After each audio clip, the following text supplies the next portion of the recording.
you have like, I don't know how to put this in the dishwasher. Can you help me put this in the dishwasher? Yeah, and I get it. Like, again, you can have any kind of question you want to ask, but you need to ask yourself, hey, can I look this up on Google and answer it myself? Or has somebody else said it in the class and I can go ask a friend? Because the amount of times when kids come up to me and they're like, what's the next step? And I go ask somebody else, please. Because I have provided so many things. And maybe I'm a bad teacher because of it, but I'm trying to help these kids learn those aspects before they go into the workforce and they're asking their boss 24/7, what do I do next? What do I do next? It's problem solving. It's problem solving, and it's, Yeah. With as hard as life can be, I wouldn't ask to change a thing. Everything I've been through brought me closer to you. You worth it. Macy Konwinski grew up with a front row seat to entrepreneurship. While most kids watch their parents head to a typical 9 to 5, Macy watched businesses being built in real time. The long nights, the risks, the pivots, the passions, and the pressures that come with trying to create something from nothing. Today, Macy works as a middle school family and consumer science teacher, giving a unique perspective on both education and the realities of young people faced growing up in an entrepreneurial household. In this conversation, we're talking about what it was really like watching a mother build a business while raising a family, the lessons, the challenges, and the things that kids quietly absorb along the way. Welcome to LFG with AQI. Macy, thank you so much for taking time to be on my podcast. Yes, thank you. I'm excited to be here. You're welcome. For those of you that don't know us personally, Macy is my daughter. She is number 3 of 5. I have 5 daughters, and Macy's amazing. Growing up, I always told her she looked the most like me on the inside. Mm-hmm. Do you feel like that? Like we have the same personality? Most like you on the inside, but outside I look like my dad. Yeah. Dad's side of the family. Blonde hair, blue eyes. Doesn't so much look like mom, but that's okay. We look like each other on the inside. Yeah, for sure. So I'm so excited to talk to you because a lot of times when I'm working with women entrepreneurs, they feel guilt that they're working. They feel like I'm gonna get it wrong. And I really want to get a perspective from somebody who remembers their childhood and what it was like to have a mom that was growing up when I was an entrepreneur and you were growing up. For sure. So kind of to start off, what do you kind of remember most about watching me build businesses when you were little? Like, what's your first memory? What do you think? I really remember when you had your home base right by our elementary school, and when we went to St. Stephen's, and I think at this point I was at Russell Middle School, but we would walk and be after school kind of in your space, and it was fun. I remember you had like this really soft carpet I always liked, but I do remember it being kind of exciting because you were still able to go to, you know, all of our field trips and things like that, because being an entrepreneur and your own boss, you kind of got to make your own hours, I feel. And I just remember that it was always so fun and open, and especially the business that you did have, it was very child focused, which I think was very beneficial to us.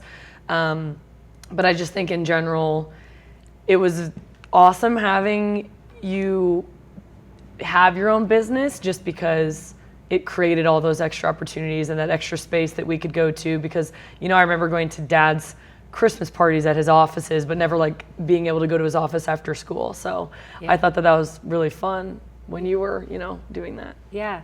Did you ever feel neglected when I was working? No, I did not. Well, it helped you were a stay-at-home mom until I was in school. Yeah. But no, I think even then I never was like, where is she? What's she not doing? Or like, you always went to all my soccer games, and it always worked out, which I understand. Being an entrepreneur, I know sometimes that can't happen, and that's totally fine, because I think that if I don't even remember being in that boat, but I think if I was to ever be in that boat, I would have just been like, oh, she has stuff to do, and that's just the way it is, and that's okay. But I feel like that's every working parent, no matter what the job is. So it's so funny because I was working even like when you were born. Like I always worked from home. I always did I was a 1090 employee, so I always worked for myself. But it was so stealthy, you didn't even know it. Like you didn't even remember that I was working. So, and I actually graduated from college. I went to school at UNO on campus 2 nights a week. Tuesdays I don't even remember that. Yeah. And I graduated when I was pregnant with Ava. Wow. So like even when you were a baby, I was like nap times, I was doing homework. Still getting stuff done. I was getting stuff home, but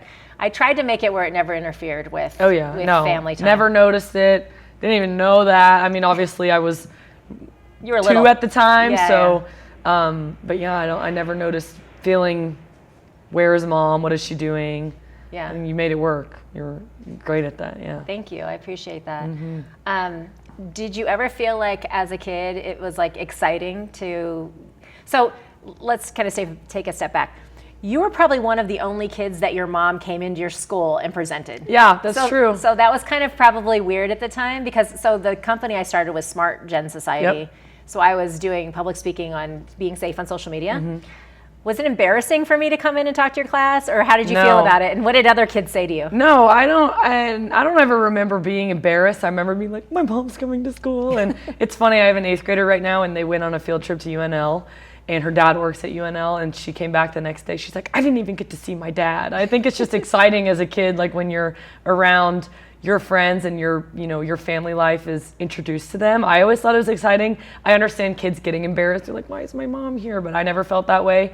I remember you always came in, and I can't remember what it was called in elementary school, like junior achievement. That's what it's called. I was a junior achievement teacher. Yeah, I remember being so excited. I was like, yeah, that's my mom. Yeah. That was 5th grade. I think I did that for each of you. For all of for us. 5th grade. Yeah, I remember Yeah. that. I remember being super stoked that it was like you coming, and everyone's like, someone's mom is here. It's Macy's. I'm like, yeah. I loved it. Yeah, it was awesome. And having that opportunity, I was never embarrassed that you were coming to school or anything like that. And that's good. And then it changed when I was a student teacher, and my first year teaching, you came in and talked to my students about social media safety too. So that kind of switched, and it was kind of a nice full circle moment, because you would come in and talk to my class when I was in the class, and then you came in and talked to my high school students and my middle school students, which was really cool. And I felt the same way too. I was like, guys, this is my mom. She's coming. So I love that. You're always so supportive of that. Oh, yeah. That was really fun. So with that organization, I brought Google to your school. So we were it was Google that came. Google came to it was the only school in the whole state. And through my connections, we brought Google in. So they did like a big social media safety. I think it was last year. And I remember going there, and I was hoping they were like, we have somebody's mom here, but they didn't say that. But they introduced you and everything, but they did say Konwinski, but I don't think the kids put 2 and 2 together. They were just excited they got to sit next to their friends in the cafeteria. But but you did get to come. That was awesome. Last year. Do you have any students that their parents are entrepreneurs? I have a few. I know one of my students from last year, their parents owned an office and interior design business, but none of the students that I know right now have any of their own businesses.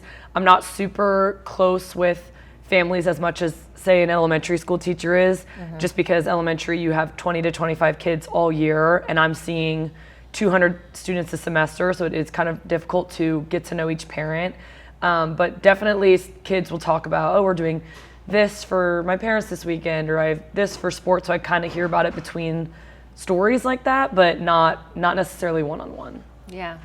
So this might be kind of a hard question, because we did so many things when you were growing up. Can you think of any life lessons that came from watching me work that you've taken into your adult life? Yeah, I think this is coming from when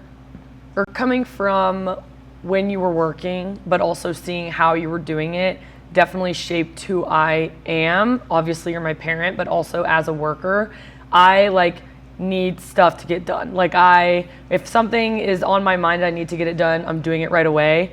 I'm not waiting or whatever. And I think that when I saw you when I was a child and you were working and you would just get stuff done, like, oh, this needs to be done, and we did it right away. I think I got that quality from you just because I know you were balancing so many different things. And when you were at, I don't remember what job it was, but we would go to some place and get hot chocolate there. But I feel like we were there for your job or something, but you would go and take us there with you. Or even when you were with Smart Gen Society, I remember going to your smaller office when you downsized, or the bigger office, and just kind of seeing you get things done there really shaped me as a working professional, because it was just constantly in my viewpoint was you working and navigating, and also raising 5 girls was a job in and of itself. So Yeah. doing a business on top of that, I think I got that quality from you of just like getting stuff done. Yeah.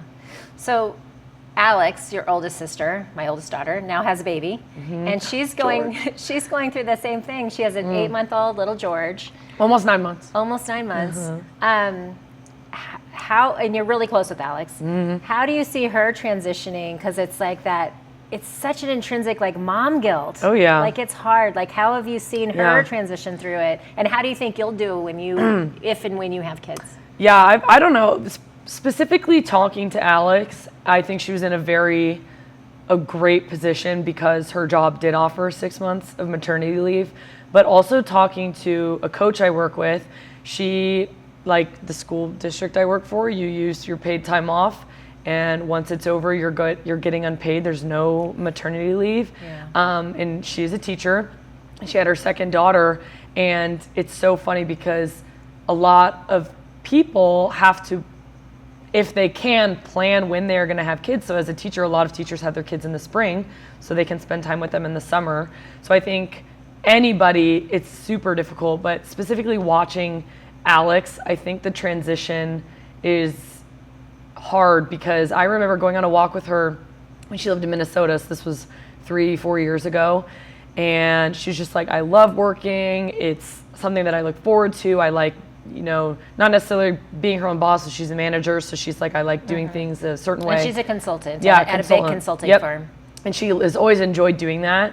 And I remember asking her when she was pregnant, she's like, yeah, I'll work up until I da-da-da, and then I'll, take my 6 months and then, get back to work. But now it's changed, obviously, because like I see George and like I want to quit my job for George and he's my nephew. So I can't imagine what she's going through, what you went through, having 5 in what? Well, you had the last 4 in 8 years. I had 4 in 6 years. In 6 years, yeah. So I think it's, and I can only speak from seeing it happen. It's so difficult, not even necessarily having to choose, but I totally understand mom guilt because all you want to do is stay home, but then you want to provide for your family, but then also you don't want to lose who you are as a woman, because I know a lot of the time, and I always, when Alex was pregnant, I didn't know George yet, but I was always like, don't forget, you're still Alex. Like, you're still Alex. You're not just going to be You're not just a mom. And I always try, especially, and none of my friends are having any kids right now, but a lot of professionals that I work with that are a little bit older than me with their kids,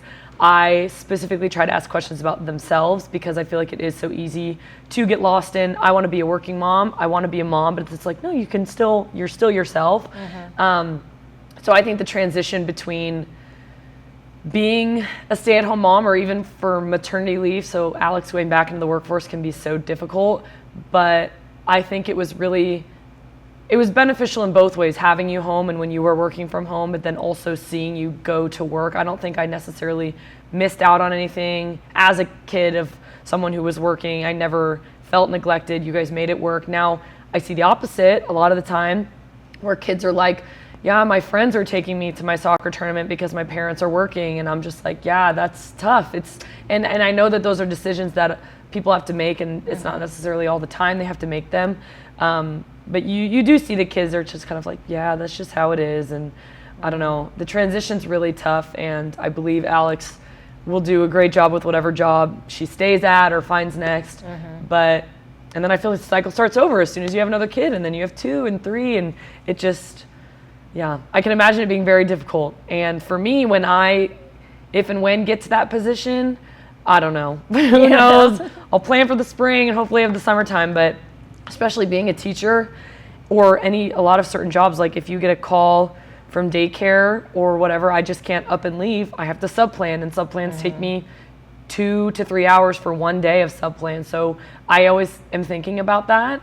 And I can imagine Alex being a business consultant, having to pass off, okay, you have to get this done because my kid is sick and these things, and it's a lot to juggle. So, and it's hard too if some parents are single parents, or like in Alex's situation, her husband's a resident doctor, so he can't just get off, like he can't stop being a doctor. So she's the one that has to like take off, and that can be tough. Let's talk a little bit about you. Perfect. Your favorite subject. Yes, I'm very easy to talk about. What made you choose becoming a teacher, and specifically in family consumer science, which we used to call home economics? So it's Yeah, the name changed in the 90s, so get with it. I'm just kidding. I graduated in '90, There so you it's go. been a while. No, I was in high school, and middle school, you start taking all of these, what are those surveys? It's like, what do you want to do when you're older? And everyone's like really focused on getting you to work. And always my top one or two was like, you should be a teacher. I'm like, I can't do that. I don't like math enough. I don't like science enough. I don't like anything. And my senior year, I fulfilled a lot of my credits early, but Dad's rule was you have to be in a certain amount of classes. We couldn't have open blocks all day.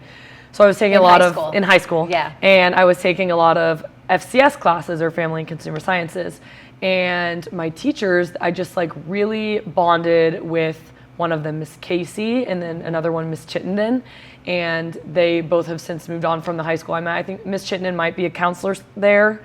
The FCS to counselor pipeline is real. Anyway, but I remember just like talking to them all the time, being like, this is super fun. And I had applied to UNL in August before my senior year even started in high school. And I applied because I remember being like, I got to prove to my parents, like, I can do this. I can apply on my own. You did. You applied completely on your own. You didn't even tell us you're applying. No, I didn't tell you. And I got it for free because you were in the military. Yeah. You're a veteran. You're like, oh, I got into Lincoln. And we're like, we didn't even know. Yeah. So well, nice job. Yeah. Because it took it off of us. No, I know. And that's why I was like, I just want to do it on my own. So I applied to business. And it was spring semester when I was starting to be like, God, I don't want to do sales. That sounds terrible. And then my teachers were like, why not be a teacher? I'm like, yeah, everyone's been telling me this. Like, why not FCS? I was like, oh, that's a good idea. And I have always loved, I've been taking sewing classes since middle school. I think I took an additional 2 sewing classes in high school. I loved child development. Like, that really was like, I was so interested in child psychology and how kids grow up. And then obviously cooking, and I thought it was super fun. So I changed my major before I even got to Lincoln to FCS, and then I've been a teacher ever since. I'm wrapping up my 3rd year. Wow. Yep. I can't believe it's 3 years already. I know. It's crazy. Every year goes by fast. I was at my soccer banquet last night, and all these seniors are like, it goes by so fast. I'm like, really keeps going fast. And you're also a coach. Yes. So I'm a coach at Lincoln Southwest for girls soccer, and I was the previous reserve girls coach, the head coach, but we didn't have enough girls try out this year, so I've kind of been helping out mainly with the JV team, but then I've been at every varsity game and early morning lifts and practices when they didn't interfere with JV. We're going into state. State starts on Monday. We're undefeated right now, so it's either we win it all or we lose, but I'm hoping we win. You're going to win. No, I know, yes. Yeah, very excited. win. You play at noon? Noon on Monday, yep. Good. I have a call with Forbes.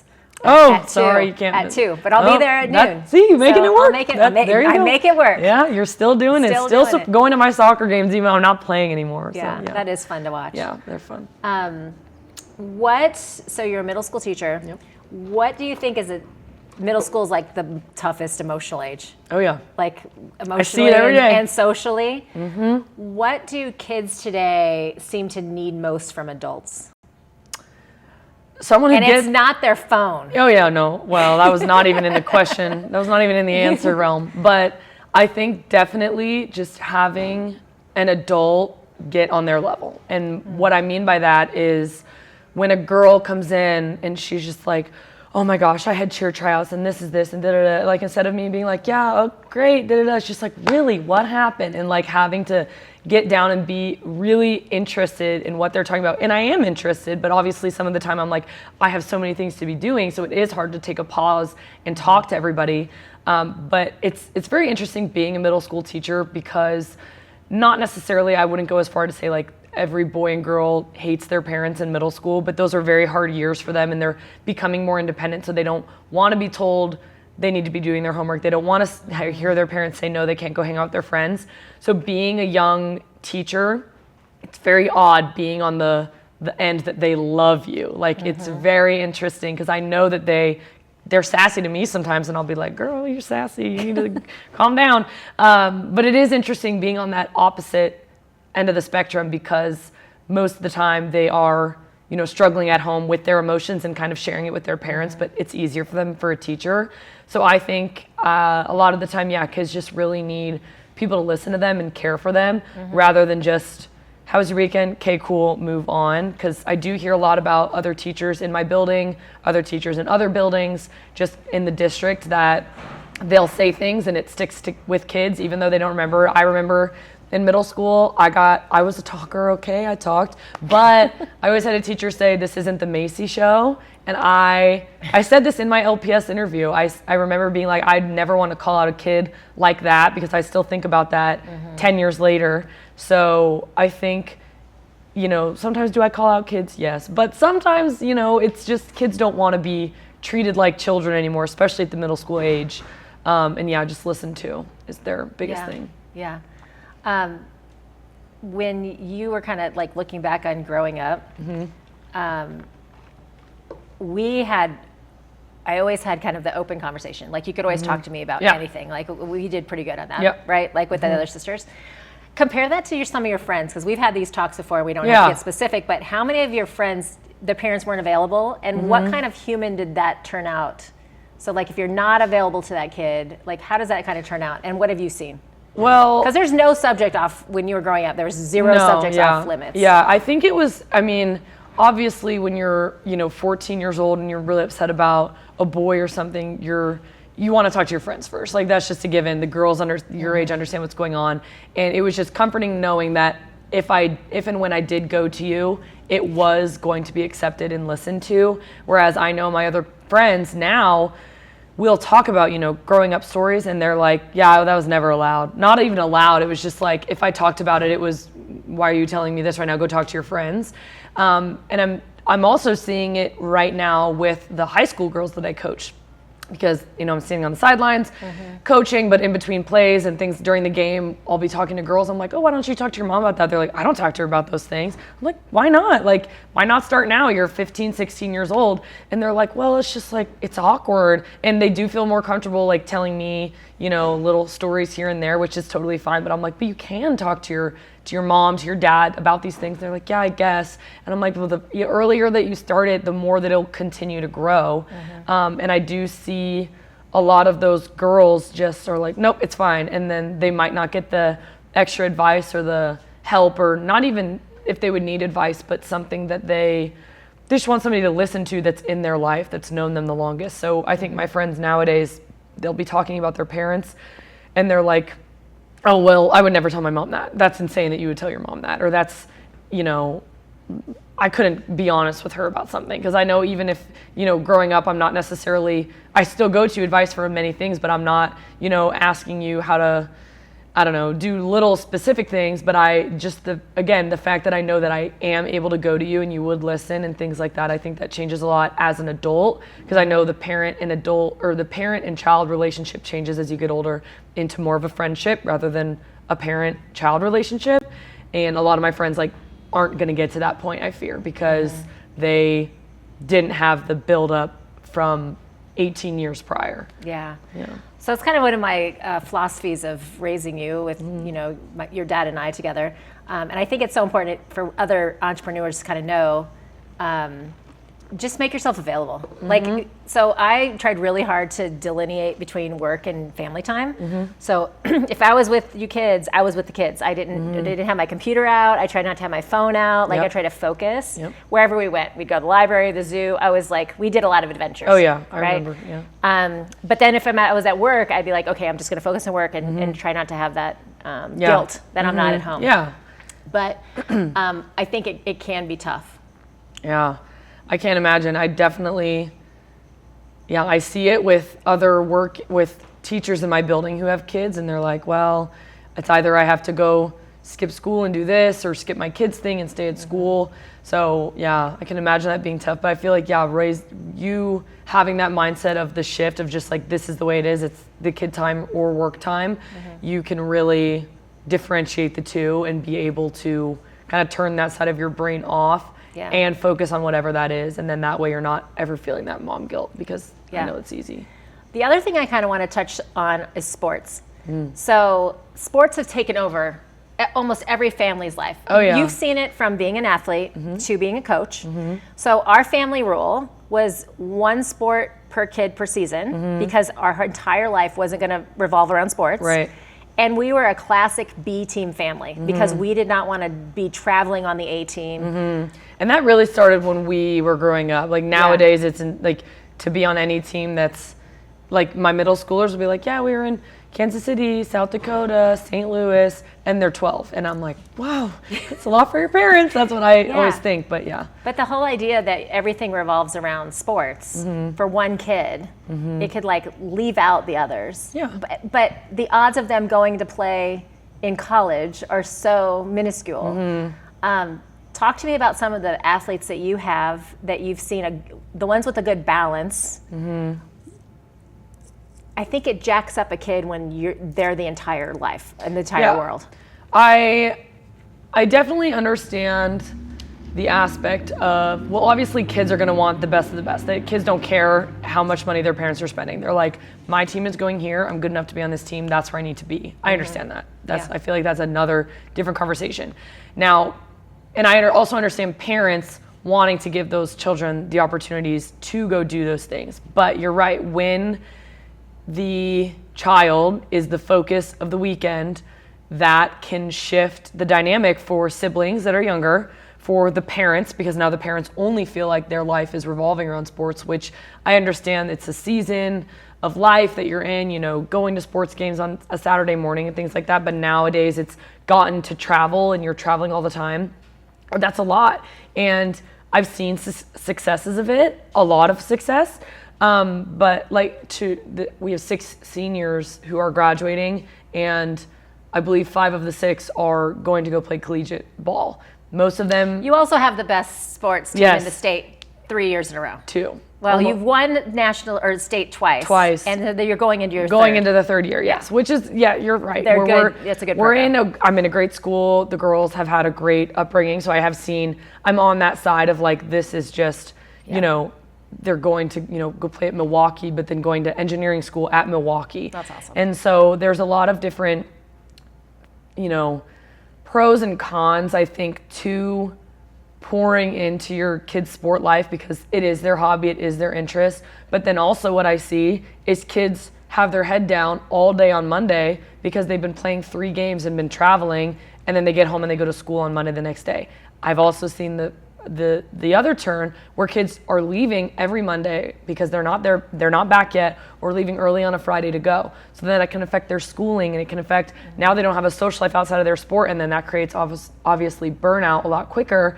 Is when your life is focused on anything. As an adult, that could be my job or my family.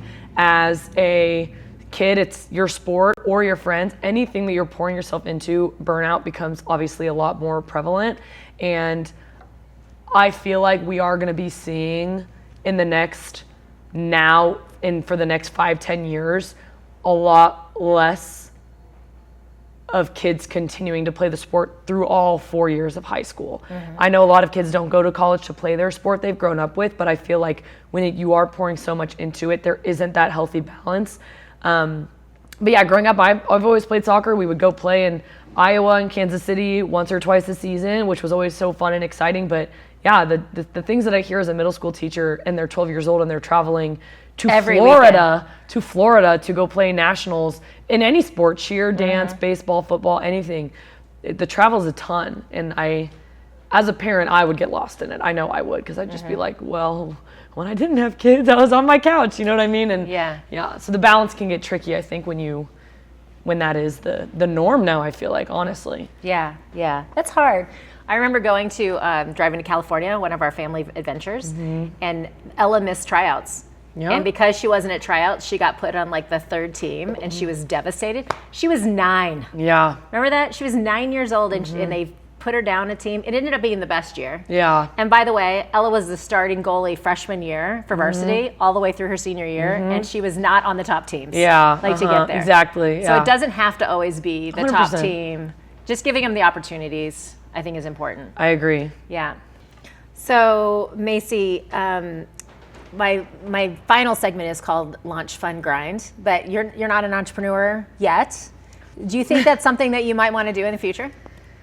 Yeah, I definitely would love to get in to be my own boss one day, but I also I really love working with kids, and I am starting grad school this summer to be a school counselor. And I think, and I have had this conversation with you prior, again, my interest is child psychology. I love it so much, but then I also can't imagine giving up being in the classroom. So it felt like school counseling was a really, really good in-between, because you do go into the classrooms to teach about mental health, and I'm already teaching about that in my 6th grade curriculum. But then I also get to have those one-on-one conversations with those kids and kind of grow in that aspect. And again, I love being a public school teacher.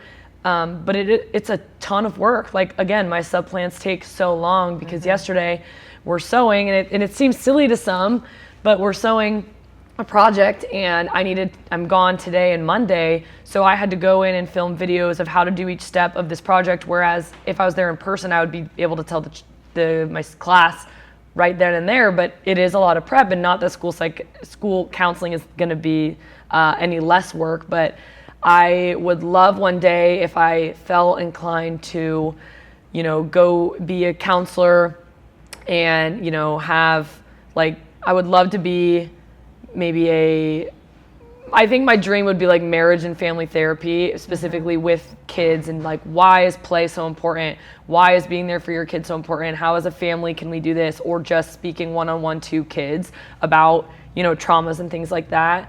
And maybe one day I'll get to that. So if I ever feel inclined to go get my doctorate one day, I'll go do that. I think also seeing you the way that you've always been, of if something isn't available, you go out and you work hard to go get it. So I think that's why I was, let me go get my master's to be a school counselor, because I could still go be an FCS teacher if I move states, but then that opportunity is open to me as well. And I definitely can see myself continuing to grow there. I think you're going to be a great counselor. Thank you. Yeah, you're really good with kids. What's the hardest part of teaching that takes the emotional energy that people don't see? Oh, wow. I hate to say it, but it is I feel I've only been in teaching for 3 years, but talking to teachers who have been in the classroom since before COVID, and I'm not saying COVID was the shift, but I also feel like it is a way that parenting is going, with centering your life around your child. Disrespect has gotten so out of hand. Yeah. I had a student tell me the other day, on Thursday, being very disrespectful in class, and I'm like, you know what, we need to listen. They're like, I'm not the one that chose this career. Or they were like, you know what you're getting into because you chose this. I go, but I did not choose to have disrespectful kids. They're not listening to me. I think it's also, I really tell my students every beginning of each quarter, I get new kids.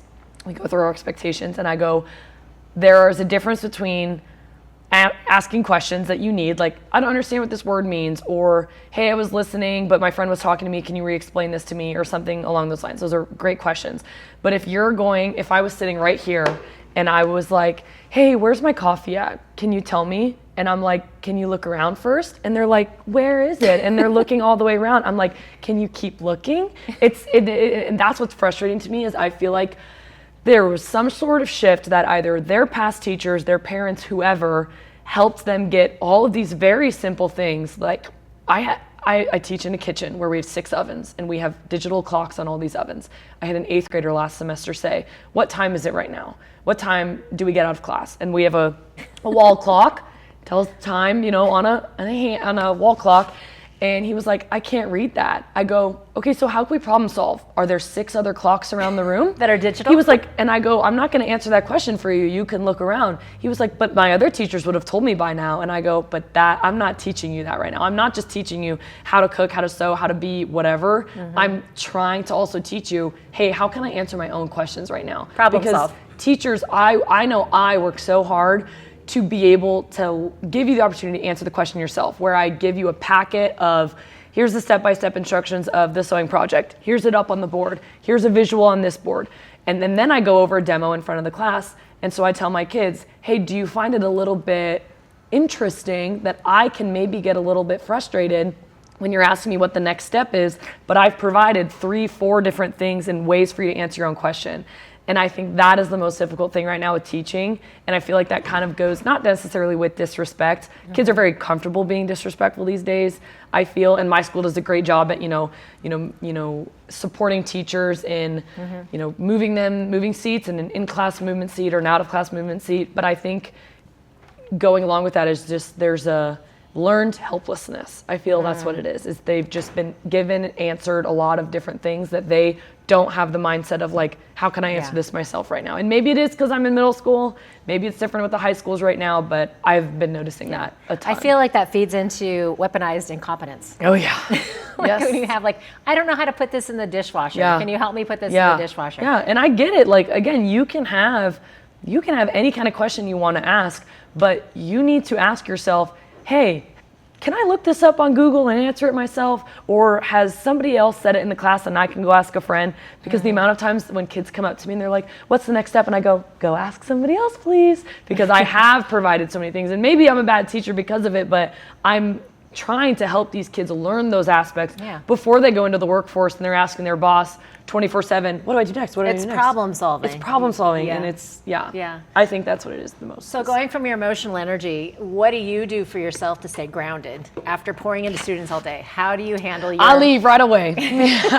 I am leaving right after the bell rings. I know a lot of the time that's not possible. Like when I have to subplan, I know I have to stay after, but I am very, very good at I am done. I'm moving on to my personal life right now. I'm going home. I'm going to go work out. I'll wake up early and work out. And that way when I'm home for the night, I watch a show, I eat popcorn, I have dinner, I go to bed. I'm very good at that. I know a lot of teachers are saying, I love it so much. And that's fine. Love it so much. But it happens with kids. Burnout can happen so fast.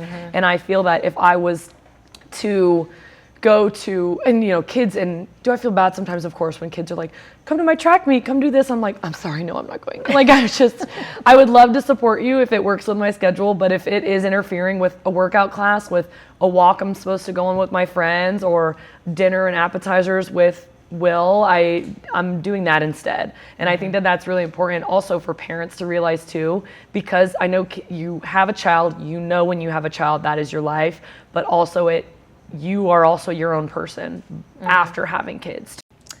So what do you think is one thing you wish more parents understood about the impact they have on their kids? Oh my goodness. It's so hard to answer that question because it starts from birth. I had a student this year who, I really liked him as a student, and he switched schools based on, a lot of different things that, especially being in such a big district like LPS, there's a lot of HR things involved in student services and things like that. And there are a lot of things that I only see them for 4 months at maximum. Usually my 7th and my 6th grade classes are 2 months at a time, 10 weeks, so 2.5 months. But my 8th graders I see for 20 weeks.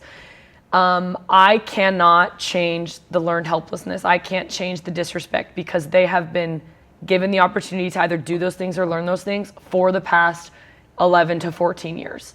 It is really hard to change once they're at that point and once they realize, call my mom. Call my mom. You can call my mom because I know I have missing grades, but she's not going to care.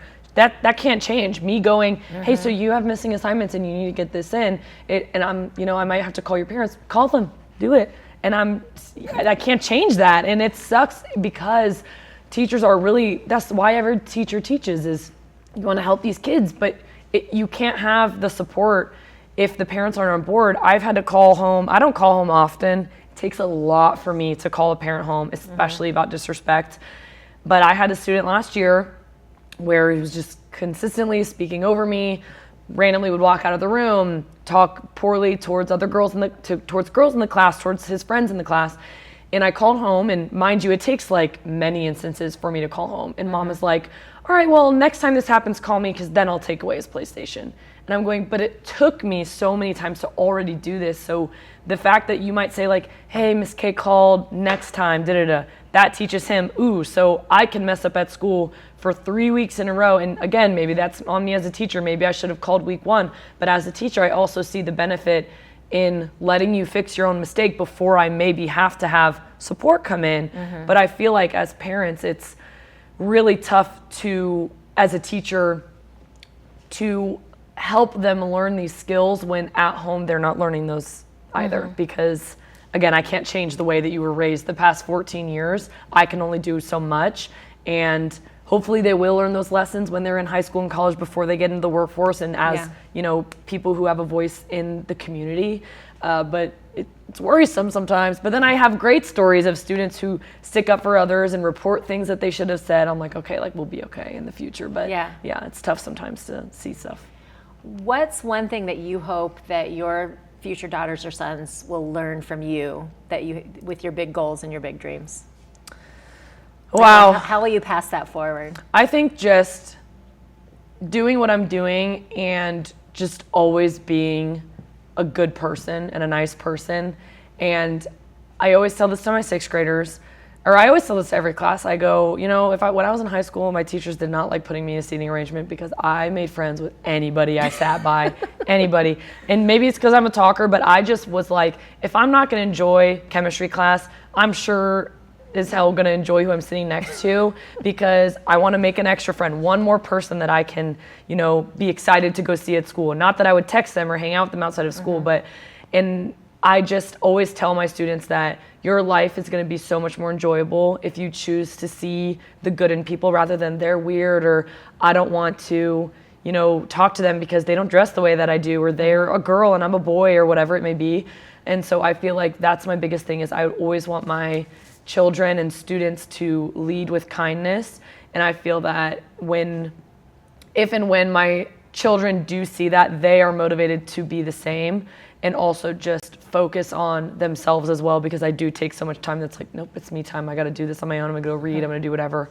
But also being a hard worker too, because I know if one day I go back and get a second master's or a doctorate one day, working hard, and if I don't like something, changing it. And not that I don't like teaching, but I would love a shift. And so I'm making those aspects to change it, and something I learned from you. Awesome. Is there anything else that you want to cover, since we kind of covered a lot? No, I think this was, very beneficial to talk about just how a lot of kids are in the classroom and things like that. And I do want to say I really love my job and I really love all the kids I work with. And I understand, and I always bring myself back in to those kids that do say like, well, you chose this job. You know, that's one thing they said out of the whole class period or the whole week where they were making me laugh and things like that. And it's just, I love being a teacher. I love helping kids out, but you know, there are some obstacles, but I think this was, very, very good to talk through. Awesome. Well, thank you, Macy. I appreciate your time. Thank you. All right. Love you. Love you. Thank you so much for joining us with this great conversation. Just remember, parents, it takes a lot to mess up your kids, but if you're working hard, they're going to see that. And again, mom guilt is going to be there, but you can set it aside and know that your kids are going to turn out all right. Thank you so much for joining us. LFG with AQI. Sidebar for our investors and the SEC. Investing in Reg CF offerings involves risk, including illiquidity and the possible loss of your entire investment. With as hard as life can be, I wouldn't ask to change a thing. Everything